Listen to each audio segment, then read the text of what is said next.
if I type in the word food or food quotes or food.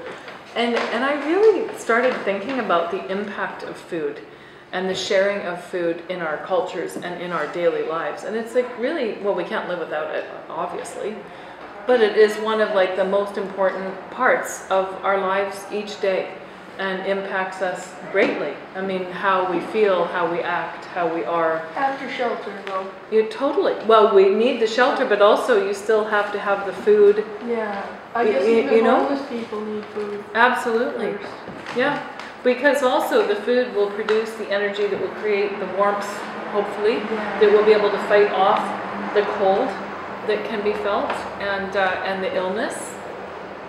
So its relationship to us is critical. And then of course it comes to us in so many different ways.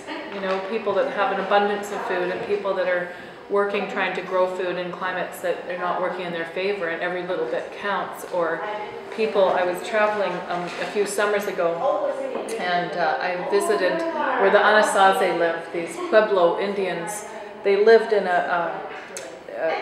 it's like a canyon, and they actually made their villages into the walls of this canyon. And what they went through to grow their food on the top plateau of the canyon, to harvest the food, and then the men crawled through all these crevices at great heights and stored it in little nooks in the canyon where they had built areas where they could store the food. They would put a small fire in this kind of cave and let it just burn just enough that it would take the oxygen out of the air, and the food could stay fresh and stored for during the winter. And if they had too big of a fire and it burnt, the family literally could die, because that would be the end of the food.